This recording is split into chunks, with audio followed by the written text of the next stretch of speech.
Hello friends. X ray की इस series में आज आप देखेंगे अपना पांचवा लेक्चर, जिसमें कि हम लोग लंग पेनकामा के बारे में डिस्कस करेंगे। और इसका जो पार्ट बी है, पार्ट ए इससे पहले डिस्कस कर चुका हूँ। तो इस वाले लेक्चर में हम लोग ब्रोंकिक्टेसिस के बारे में देखेंगे, एम्फाइसीमा के बारे में देखेंगे, pulmonary calcification, lung fibrosis, ILD के बारे में देखेंगे, और कुछ मिसलेनियस लंग फाइंडिंग हम लोग देखेंगे। तो सबसे पहले देखेंगे ब्रोंकिक्टेसिस। तो ब्रोंकिक्टेसिस में क्या होता है, जो एयरवे होते हैं वो उनका डायलिटेशन हो जाता है। स्पेशली टर्मिनल ब्रोंकियल से जो प्रॉक्सिमल होते हैं, जिनमें कि कार्टिलेज होता है, अगर उसका डायलिटेशन हो जाए तो उसको बोलते हैं ब्रोंकिक्टेसिस। तो एयरवे डायलिटेशन की वजह से ये सब ब्लैक ब्लैक दिखाई देते हैं और गुब्बारे की तरह सिस्ट बन जाती है, बिकॉज लाइक ए बलून। तो अगर एक्सरे में हम केयरफुली देखें तो ये वाला नॉर्मल पार्ट है। ओके। और इसमें देखें एबनॉर्मल पार्ट में, तो ये सब एयरवे। सो ये सिस्टिक ब्रोंकिक्टेसिस है।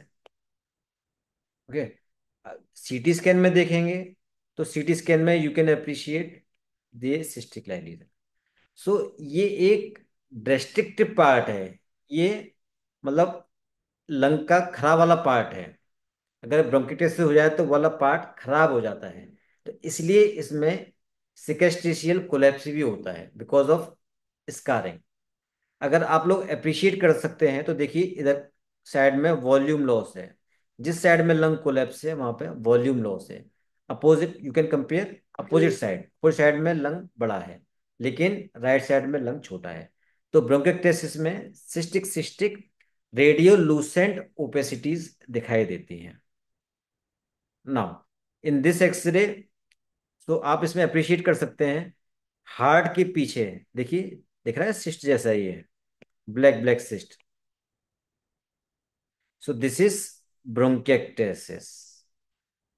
और क्या एब्नॉर्मलिटी दिखाई दे रही है, जो इसका हार्ट है वो अपोजिट साइड में है, मतलब राइट साइड में है। नॉर्मली लेफ्ट साइड में होता है, इसका राइट साइड में है। तो इस पेशेंट को डेक्स्ट्रोकार्डिया है। ओके। सो सीटी स्कैन में देख सकते हैं, ये देखिए ब्रोंकिक्टेसिस अच्छे अच्छे दिख रहे हैं ये। तो जो ईयरवे हो जाता है इसका डायलिटेशन हो जाता है। जब ईयरवे का डायलिटेशन हो जाएगा तो वो पार्ट डैमेज हो जाता है। तो इसमें जो शिफ्टिंग है, मिडास्टिनल शिफ्टिंग, वो टुवर्ड्स राइट साइड है। और यू कैन अप्रिशिएट हार्ट जो कि राइट साइड में है। तो ये हो जाएगा right side bronchiectasis with dextrocardia, probably Kartagener's syndrome. Now चलते हैं इम्फाइसीमा की तरफ। सो इम्फाइसीमा में क्या होता है, अगर डेफिनेशन वाइज देखें तो hyper inflation of lung parenchyma beyond terminal bronchiole. तो टर्मिनल ब्रोंक्यूल से पहले अगर डायलिटेशन हो रहा था उसको बोलते थे ब्रोंकिक्टेसिस। अगर टर्मिनल ब्रोंक्यूल के बाद हो रहा है तो वो होता है इम्फाइसीमा। तो उसमें क्या होता है कि एयर होती है बहुत ज़्यादा हो जाती है, जिसकी वजह से जो एल्वेट सेप्टा होते हैं वो टूट जाते हैं और हाइपर इन्फ्लेटेड फील्ड हो जाता है। ज्यादा काला काला दिखाई देता है, हाइपर इन्फ्लेटेड फील्ड, हाइपर रेडियोलूसेंट। तो इसके क्या क्या फीचर्स होते हैं एक्सरे में। हाइपर इन्फ्लेशन की वजह से जो डायफ्राम होंगे वो फ्लैटन हो जाएंगे। तो यू कैन सी डायफ्राम, ये डायफ्राम फ्लैटन हो जाते हैं। नॉर्मल कैसे होते हैं, नॉर्मल कर्व्ड होते हैं, लेकिन इसमें फ्लैटन हो जाते हैं। और क्या आते हैं, इंक्रीज एंड यूजली इरेगुलर रेडियोलूसेंसी, ज्यादा कला दिखाई देता है। इंक्रीज रेट्रोस्टल स्पेस, ये लेटरल एक्सरे में दिखाई देता है। मैं लेटरल एक्सरे भी दिखाऊंगा आपको, ये लेटरल एक्सरे है। तो इसमें ये स्टर्नम है, यहाँ पे ये हार्ट होता है, ये असेंडिंग आउटा। तो जो स्पेस होता है ये बढ़ जाता है, इसे बोलते हैं रेट्रो स्टर्नल स्पेस। फिर क्या होता है, इंक्रीज एपी डायमीटर। इम्फाइसीमा की वजह से जो बैरल शेप चेस्ट होता है वो एपी डायमीटर बढ़ जाता है। इसमें ये एपी डायमीटर बढ़ जाता है बिकॉज ऑफ इम्फाइसीमा। आपने देखा होगा सीओपीडी पेशेंट्स को वाइडली स्पेस्ड, जो इंटरकोस्टल स्पेस होता है वो भी इंक्रीज हो जाता है as compare to normal xray. Then tenting of diaphragm, blunting of lateral and posterior costophrenic angle. तो इसमें एक्चुअल में ब्लंट नहीं होते हैं, फ्लूइड नहीं होता है, लेकिन ये ब्लंट जैसे दिखाई देते हैं। तो ये इम्फाइसीमा में होता है। So blunting of costophrenic angle. And important thing is you can count posterior rib beyond 10th rib। So जिसमें पहले बताया था कि posterior rib कौन सी होती है, जो पहले दिखाई देती है। तो ये 1 2 3 4 5 है ना, 6 7 8 9 10। तो अगर 10 रिब हम लोग काउंट कर पा रहे हैं पोस्टीरियर रिब, तो ये इम्फाइसीमा होता है। नॉर्मल इंडिविजुअल में भी 10 काउंट कर सकते हैं अगर पेशेंट बहुत ही लंबा है, तगड़ा है, बहुत लंबी सांस खींच के रोक रखी है, तो रेयर केस में हम लोग 10th रिप काउंट कर सकते हैं। अदरवाइज अगर 10th या उससे ज्यादा रिप काउंट हो रही है, इसका मतलब इम्फाइसीमा है। वेस्कुलर चेंज में क्या होता है कि जब एयर बहुत ज्यादा हो जाएगी, तो वेसल्स होती हैं वो कंप्रेस हो जाती हैं, जिसकी वजह से जो ओपेसिटी होती है वो कम हो जाती है। तो there paucity of blood vessels which are often distorted. Emphysema में डिस्टॉर्टेड हो जाती हैं, लॉस हो जाती है, जिसकी वजह से जो वाइटनेस होती है वो खत्म हो जाती है। तो ये इम्फाइसीमा के फीचर्स हैं। अब इस एक्सरे में आप देख रहे हैं, इम्फाइसीमा वैसे 3 टाइप का होता है, सेंटिलोबुलर, पेन लोबुलर और पैरासेप्टल। ठीक है। तो पेन लोबुलर में क्या होता है, जो लोबुलाई होते हैं वो डायरेक्ट हो जाते हैं, वो इम्फाइस्टिमेटस हो जाते हैं। और कहाँ होता है, लोअर लोब में। तो आप इसमें देख रहे हैं कि अपर लोब तो ओके है, पर लेकिन लोअर लोब में इम्फाइसीमा है। तो you can see flattening of diaphragm, CP angle blunt हो गया है ना, इंटरकोस्टल स्पेस वाइडन हो गए एज कंपेयर टू ऊपर की साइड से। तो ये पेन लोबुलर इम्फाइसीमा है जो कि लोअर लोब में होता है। इस वाले में आप दे सकते हैं कि अपर लोब में इम्फाइसीमा है। Can you appreciate upper lobe? तो ये हो है सेंट्रीलोबुलर एम्फाइसीमा। तो ये होता है यूजली स्मोकर्स में, सीओपीडी पेशेंट्स में, जिसमें कि अपर लोब में इम्फाइसीमा होता है। तो यू कैन सी कि जो हाइपर लूसेंसी है वो अपर लोब में है, जबकि लोअर लोब में वेस्कुलर मार्किंग अच्छे दिखाई दे रही है। तो this is upper lobe predominant emphysema. तो कहाँ पे होता है, ये सीओपीडी में होता है, स्मोकर्स में होता है। जबकि पेनलोबुलर कहाँ पे कॉमन होता है, अल्फा एंटीट्रिप्सिन डिफिशियंसी में, वहाँ पे पेनलोबुलर होता है। अब चलते हैं पल्मोनरी कैल्सिफिकेशन। सो कैल्सिफिकेशन कब होता है, जब हीलिंग होती है कैल्सिफिकेशन के द्वारा। ओके। जैसे मैंने पहले शायद नहीं बताया, लेकिन हीलिंग किसी भी रीजन की 2 टाइप से होती है। एक फाइब्रोसिस हो जाती है, दूसरा कैल्सिफिकेशन हो जाता है। तो कुछ डिजीज में कैल्सिफिकेशन प्रीडोमिनेंटली होता है, जिसकी वजह से कैल्सिफिकेशन हमें लंग पेनकामा में दिखाई देता है। तो इसमें आप देख रहे हैं कि नोड्यूल्स नोड्यूल्स ढेर सारे नोड्यूल्स हैं, मिलरी शेडोज हैं, तो लेकिन कैल्सिफाइड है। कैल्सिफिकेशन क्यों देख रहे हैं, क्यों कह रहे हैं, क्योंकि ये रेडियो ओपेसिटी इसकी बढ़ गई है। आप देख रहे हैं बोन से कंपेयर करेंगे तो बोन से भी ज्यादा है। तो दिस इज कैल्सिफिकेशन। तो इसके डिफरेंशियल डायग्नोसिस क्या होते हैं, पल्मोनरी एल्वुलर माइक्रोलिथियासिस और हील्ड इन्फेक्शन। जो इन्फेक्शन होते हैं, जो कॉमन इन्फेक्शन होते हैं, जैसे थोरेसिक हिस्टोप्लाज्मोसिस, मिलिरी ट्यूबरक्लोसिस।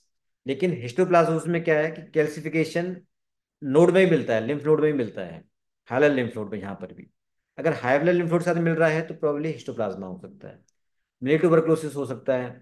फिर heal varicella infection, chicken pox, जब चिकन पॉक्स हील करता है तो उसमें भी इस तरह के कैल्सिफाइड नोडुल्स दिखाई देते हैं। कुछ पेशेंट में ऑक्यूपेशन में लाइक सिलिकोसिस में, पर सिलिकोसिस में अगेन एग लाइक कैल्सिफिकेशन दिखता है हाइलर लिम्फ नोड में। अपर लोब प्रिडोमिनेंट होते हैं और हाइलम में एक्सेल कैल्सिफिकेशन मिलता है, एक्सेल कैल्सिफिकेशन। तो सिलिकोसिस में। और कहाँ पे रेयर केस में क्या है, ऑस्टियोसार्कोमा कॉन्डोसार्कोमा में जो मेटास्टेसिस होती है उसमें कैल्सिफिकेशन हो सकता है। और कहाँ हो सकता है, जैसे सीकेडी का पेशेंट है, क्रॉनिक रीनल फेलियर का पेशेंट है, उसमें क्या होता है, मेटास्टेटिक कैल्सिफिकेशन होता है। तो उस केस में हमें कैल्सिफिकेशन दिखाई दे सकता है। तो अगर नोड्यूल्स हैं तो कॉमन क्या होता है, पल्मोनरी एल्वेओल माइक्रोलिथियासिस होता है, मिली ट्यूबरकुलोसिस होता है, हील्ड चिकन पॉक्स होता है, और सिलिकोसिस होता है। तो ये डिफरेंशियल डायग्नोसिस है कैल्सिफिकेशन की। कैसे देखते हैं, ये एक्सट्रीम वाइड देखते हैं, बोन से भी ज्यादा वाइड दिखते हैं। ये हो गया कैल्सिफिकेशन। अब ये भी कैल्सिफिकेशन है, देखिए, can you appreciate multiple calcification. तो ये हील ट्यूबरक्लोसिस का पेशेंट है। तो प्राइमरी ट्यूबरक्लोसिस जो हीलिंग होती है वो कैल्सिफिकेशन से होती है, पोस्ट प्राइमरी की होती है वो फाइब्रोसिस से होती है। तो ये हील ट्यूबरक्लोसिस है जिसमें कि कैल्सिफिकेशन दिखाई दे रहा है। और कैल्सिफिकेशन ओपेसिटी है, वो बोन से भी ज्यादा होगी। तो this is pulmonary calcification. You can see primary tuberculosis as a Ghon complex. तो you can see calcified halal lymph node and gone complex. So this is calcified granuloma. So this is calcification because of primary tuberculosis healing. Healing कैसे हुई, calcification से। Now coming to lung fibrosis. जैसे मैंने previous lecture में बताया था, सिकेस्ट्रेशियल collapse होता है। जो लंग का पार्ट होता है वो डैमेज हो जाता है because of disease. For example tuberculosis, तो उसमें क्या है कि एल्वुलाई भी डैमेज हो जाते हैं, ब्रोंकाई भी डैमेज हो जाते हैं, और ब्लड वेसल्स भी डैमेज हो जाती है। तो जिससे क्या है कि वॉल्यूम लॉस हो जाता है और लंग डिस्टॉर्शन हो जाता है। जैसे इस वाले अगर एक्सरे में देखें तो लेफ्ट साइड का पूरा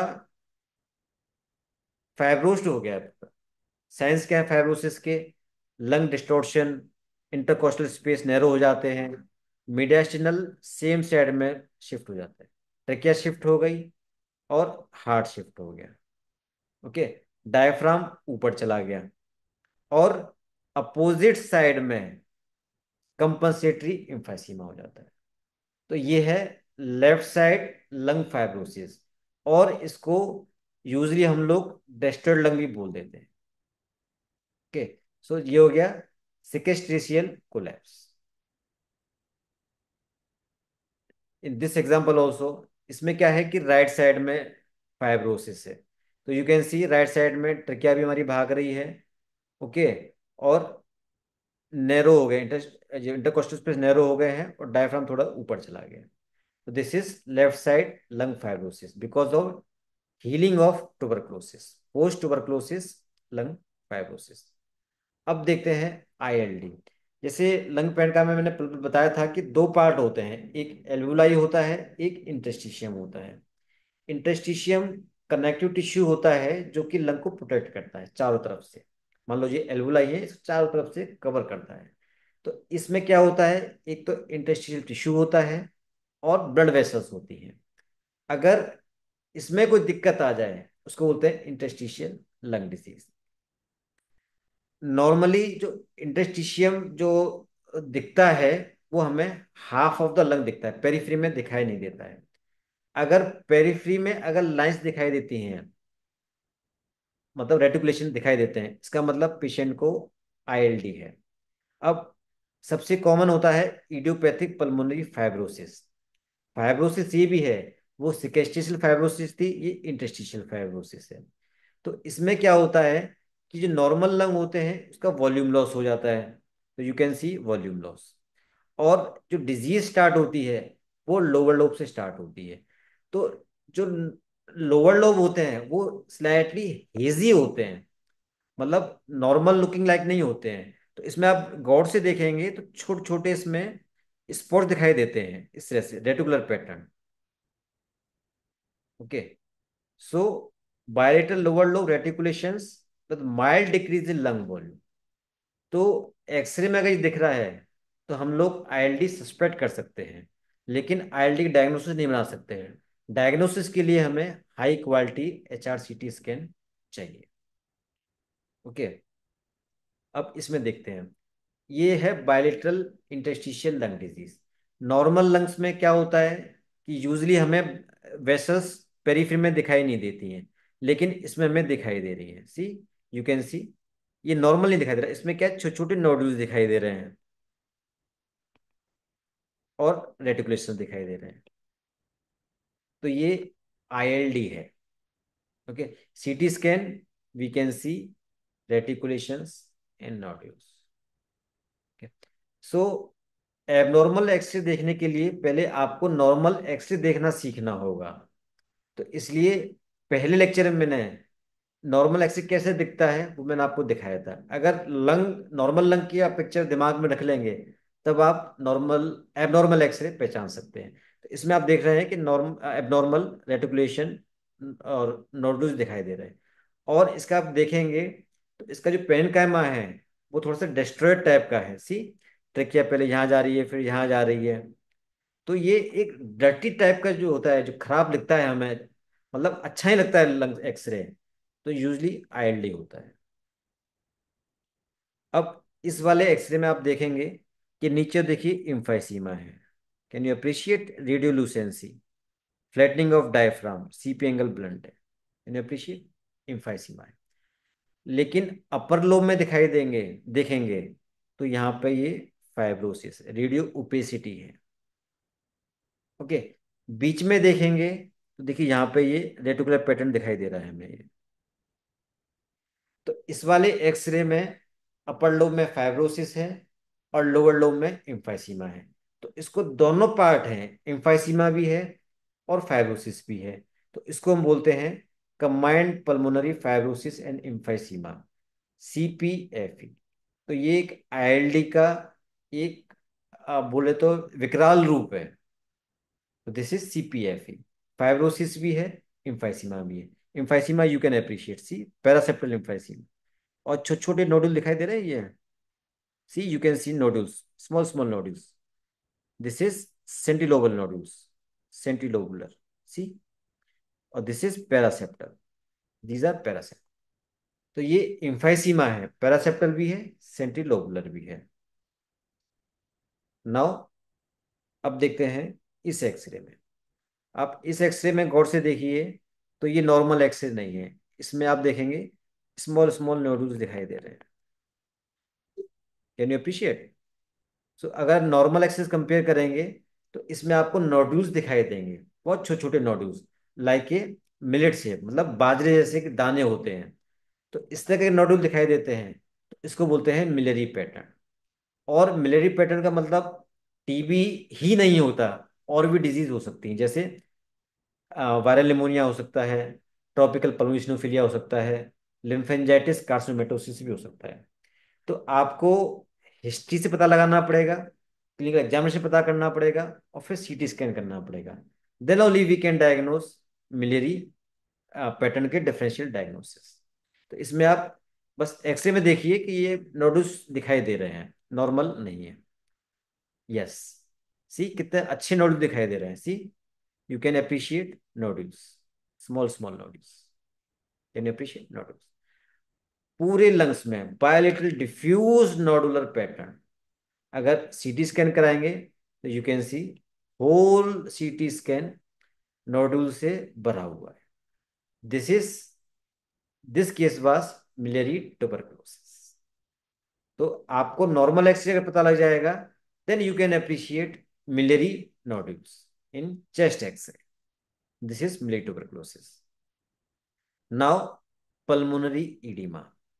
सो पल्मोइडीमा टू टाइप्स का होता है, एक कार्डियोजेनिक, एक नॉन कार्डियोजेनिक।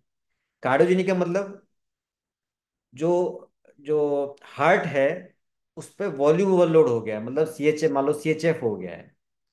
तो जब लेफ्ट साइड का हार्ट काम नहीं कर रहा है, जैसे लेफ्ट वेंट्रिकुलर फेलियर है, उसकी वजह से क्या है, बैक प्रेशर आता है पल्मोनरी वेन्स पे। और जब पल्मोनरी वेन्स पे प्रेशर आता है तो फ्लूइड कहाँ जाता है, इंटरस्टिशियम में जाता है पहले। इंटरस्टिशियम से जाएगा, फिर जाएगा एल्वेओलाई में। तो पहले इंटरस्टिशियल एडिमा होता है, फिर एल्वुलर एडिमा होता है, उसको बोलते हैं हम पल्मोनरी एडिमा। सेम चीज नॉन कार्डियोजेनिक में होती है, मतलब कार्डियक इन्वॉल्वमेंट नहीं होता है। तो ये इन्फ्लेमेटरी कंडीशन में होता है, जैसे कि एआरडीएस में। एआरडीएस में क्या होता है, जो कैपिलरीज होती हैं पल्मोनरी वेसल्स की, वो लीकी हो जाती है, मतलब लीक करती हैं, जिसमें से प्रोटीन निकलता है और उसकी वजह से ये इडिमा हो जाता है। तो कार्डियोजेनिक और नॉन कार्डियोजेनिक में डिफ्रेंशिएट करना बहुत मुश्किल है प्रैक्टिकली। बट कुछ फीचर्स होते हैं, जैसे कि मान लो कार्डियोमेगेली है तो कार्डियोजेनिक पल्मोनेडिमा हो सकता है। अगर माइल्ड प्लूरल फ्यूजन है तो कार्डियोजेनिक हो सकता है। अगर ये दोनों नहीं है तो नॉन कार्डियोजेनिक हो सकता है। तो इडीमा में क्या क्या होता है? यूजली बायलेटरल होता है, डिफ्यूज होता है, बटरफ्लाई पैटर्न होता है। मतलब ये जो हैलम होता है वहां से इन्वॉल्वमेंट स्टार्ट होता है, क्योंकि पल्मोनरी जो वेन होती है वो हैलम में आती है। तो अगर पल्मोनरी वेन अगर डायरेक्ट है वॉल्यूम ओवरलोड की वजह से, तो हैलम से स्टार्ट होता है, इसलिए ये बटरफ्लाई तरह होता है, इस तरह से ये बटरफ्लाई तरह। ओके।